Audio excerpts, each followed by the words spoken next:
ஆதியாகமம் 31 அதிகாரம். பின்பு லாபானுடைய குமாரர், எங்கள் தகப்பனுக்கு உண்டானவைகள் யாவையும் யாக்கோபு எடுத்துக்கொண்டான் என்றும், எங்கள் தகப்பனுடைய பொருளினாலே இந்த செல்வத்தை எல்லாம் அடைந்தான் என்றும் சொன்ன வார்த்தைகளை யாக்கோபு கேட்டான். லாபானின் முகத்தை யாக்கோபு பார்த்தபோது, அது நேற்று முந்தை நாள் இருந்தது போல் இராமல் வேறுபட்டிருக்க கண்டான். கர்த்தர் யாக்கோபை நோக்கி, உன் பிதாக்களுடைய தேசத்திற்கும் உன் இனத்தாரிடத்திற்கும் நீ திரும்பிப் போ, நான் உன்னோடே கூட இருப்பேன் என்றார். அப்பொழுது யாக்கோபு ராகேலையும் லேயாளையும் வெளியிலே தன் மந்தையிடத்தில் அழைப்பித்து அவர்களை நோக்கி, உங்கள் தகப்பனுடைய முகம் நேற்று முந்தை நாள் இருந்தது போல இருக்கவில்லை என்று எனக்கு தோன்றுகிறது. ஆனாலும் என் தகப்பனுடைய தேவன் என்னோடே கூட இருக்கிறார். என்னால் என்று மட்டும் நான் உங்கள் தகப்பனுக்கு ஊழியம் செய்தேன் என்று நீங்கள் அறிந்திருக்கிறீர்கள். உங்கள் தகப்பனோ என்னை வஞ்சித்து என் சம்பளத்தை 10 முறை மாற்றினான். ஆனாலும் அவன் எனக்கு தீங்கு செய்ய தேவன் அவனுக்கு இடம் கொடுக்கவில்லை. புள்ளியுள்ளவைகள் உன் சம்பளமாயிருக்கும் என்று அவன் சொன்னபோது, ஆடுகள் எல்லாம் புள்ளியுள்ள குட்டிகளை போட்டது. கலப்பு நிறமானவைகள் உன் சம்பளமாயிருக்கும் என்று அவன் சொன்னபோது, ஆடுகள் எல்லாம் கலப்பு நிற குட்டிகளை போட்டது. இவ்விதமாய் தேவன் உங்கள் தகப்பனுடைய ஆடுகளை எடுத்து எனக்கு தந்தார். ஆடுகள் பொலியும் காலத்திலே நான் கண்ட சொப்பனத்தில் என் கண்களை ஏறெடுத்து பார்க்கும்போது, ஆடுகளோடே பொலியும் கடாக்கள் கலப்பு நிறமும் புள்ளியும் வரியும் உள்ளவைகளாயிருக்க கண்டேன். அன்றியும் தேவதூதன் ஒருவன் சொப்பனத்தில், யாக்கோபே என்றார். இதோ இருக்கிறேன் என்றேன். அப்பொழுது அவர், உன் கண்களை ஏறெடுத்துப் பார், ஆடுகளோடே பொலியும் கடாக்கள் எல்லாம் கலப்பு நிறமும் புள்ளியும் வரியும் உள்ளவைகளாயிருக்கிறது. லாபான் உனக்கு செய்கிற யாவையும் கண்டேன்.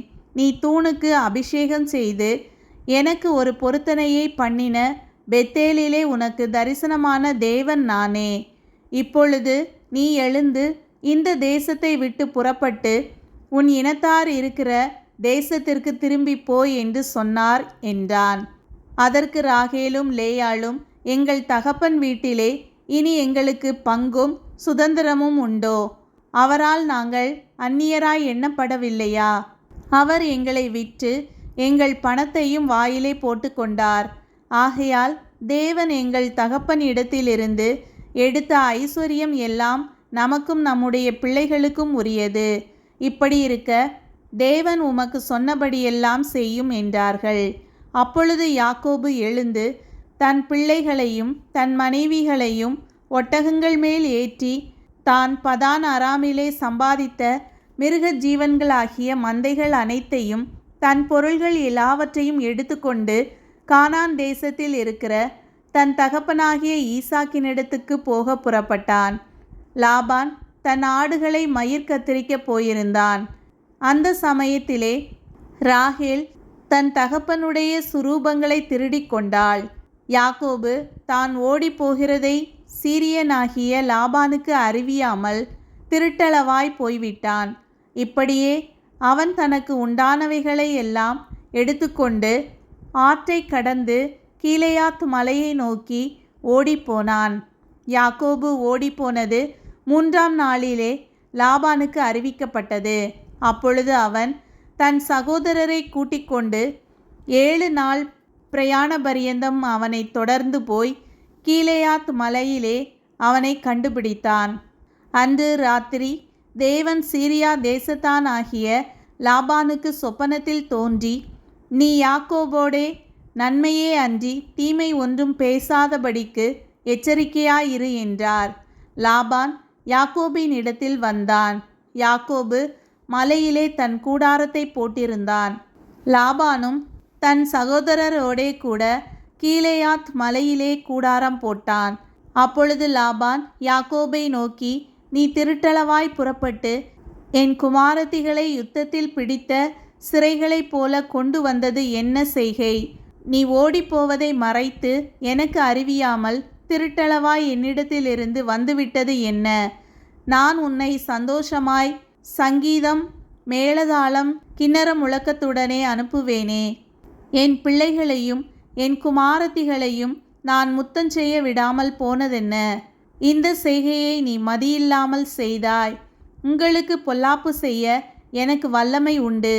ஆகிலும் உங்கள் தகப்பனுடைய தேவன் நீ யாக்கோபோடே நன்மையே அன்றி தீமை ஒன்றும் பேசாதபடிக்கு எச்சரிக்கையாயிரு என்று நேற்று ராத்திரி என்னோடே சொன்னார். இப்பொழுதும் உன் தகப்பனுடைய வீட்டின் மேலுள்ள வாஞ்சையினால் நீ புறப்பட்டு போகிறதானால் போகலாம். என் தெய்வங்களை ஏன் திருடிக் கொண்டு போகிறாய் என்று கேட்டான். யாக்கோபு லாபானுக்கு பிரதியுத்தரமாக, உம்முடைய குமாரத்திகளை பலாத்காரமாய் பிடித்து வைத்து கொள்வீர் என்று நான் அஞ்சினதினாலே இப்படி வந்து விட்டேன். ஆனாலும் யாரிடத்தில் உம்முடைய தெய்வங்களை கண்டுபிடிக்கிறீரோ அவனை உயிரோடே விட வேண்டாம்.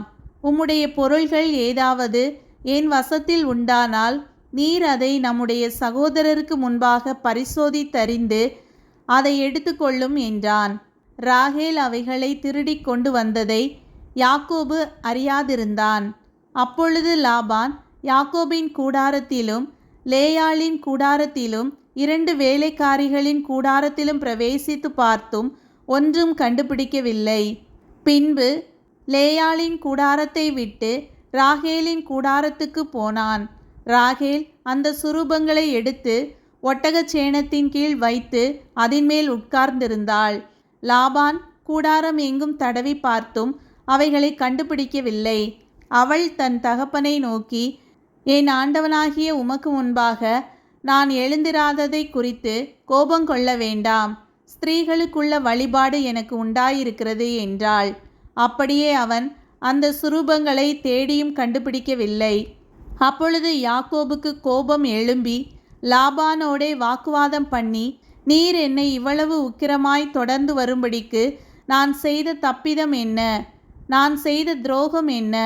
என் தட்டுமுட்டுகளை எல்லாம் தடவி பார்த்தீரே.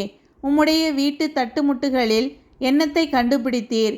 அதை என்னுடைய சகோதரருக்கும் உம்முடைய சகோதரருக்கும் முன்பாக இங்கே வையும். அவர்கள் எனக்கும் உமக்கும் நடுத்தீர்க்கட்டும்.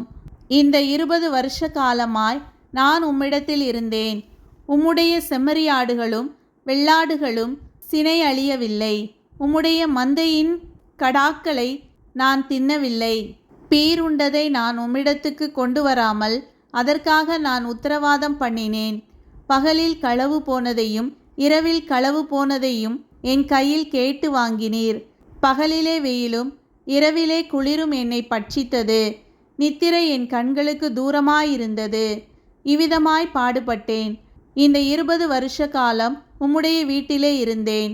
14 வருஷம் உம்முடைய 2 குமாரத்திகளுக்காகவும் 6 வருஷம் உம்முடைய மந்தைக்காகவும் உம்மிடத்தில் சேவித்தேன்.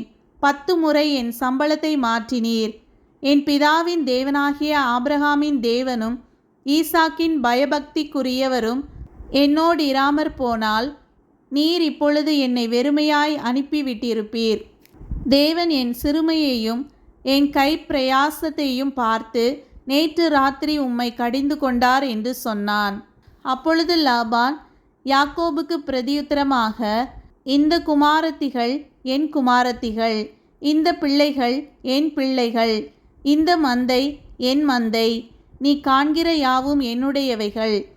என் குமாரத்திகளாகிய இவர்களையும் இவர்கள் பெற்ற பிள்ளைகளையும் இன்று நான் என்ன செய்யக்கூடும்? இப்பொழுதும் எனக்கும் உனக்கும் சாட்சியாயிருக்கும் பொருட்டு நீயும் நானும் உடன்படிக்கை பண்ணிக்கொள்ள கடவோம் என்றான். அப்பொழுது யாக்கோபு ஒரு கல்லை எடுத்து அதை தூணாக நிறுத்தினான்.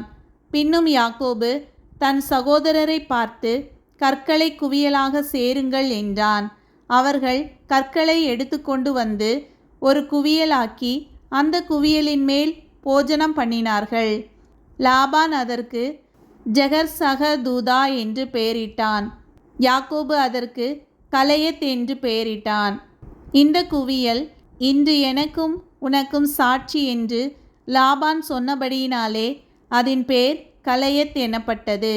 அல்லாமலும் அவன், நாம் ஒருவரை ஒருவர் விட்டு மறைந்த பின் நீ என் குமாரத்திகளை துயரப்படுத்தி அவர்களை அல்லாமல் வேறே ஸ்திரீகளை விவாகம் பண்ணினாயானால் கர்த்தர் எனக்கும் உனக்கும் நடுநின்று கண்காணிக்க கடவர்.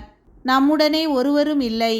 பார், தேவனே எனக்கும் உனக்கும் சாட்சி என்று சொன்னபடியால் அது மிஸ்பா என்னும் பெயர் பெற்றது. பின்னும் லாபான் யாக்கோபை நோக்கி, இதோ இந்த குவியலையும் எனக்கும் உனக்கும் நடுவாக நான் நிறுத்தின தூணையும் பார். தீங்கு செய்ய நான் இந்த குவியலை கடந்து உன்னிடத்துக்கு வராதபடிக்கும் நீ இந்த குவியலையும் இந்த தூணையும் கடந்து என்னிடத்துக்கு வராதபடிக்கும் இந்த குவியலும் சாட்சி, இந்த தூணும் சாட்சி. ஆபிரகாமின் தேவனும் நாகோரின் தேவனும் அவர்கள் பிதாக்களின் தேவனுமாயிருக்கிறவர் நமக்குள்ளே நடுநின்று நியாயம் தீர்ப்பாராக என்றான். அப்பொழுது யாக்கோபு தன் தகப்பனாகிய ஈசாக்கின் பயபக்திக்குரியவர் மேல் ஆணையிட்டான். பின்பு யாக்கோபு மலையின் மேல் பலியிட்டு போஜனம் பண்ணும்படி தன் சகோதரரை அழைத்தான். அப்படியே அவர்கள் போஜனம் பண்ணி மலையிலே தங்கினார்கள். லாபான் அதிகாலமே எழுந்திருந்து தன் குமாரரையும் தன் குமாரத்திகளையும் முத்தஞ்செய்து அவர்களை ஆசீர்வதித்தான். பின்பு லாபான் புறப்பட்டு தன் இடத்துக்கு திரும்பி போனான்.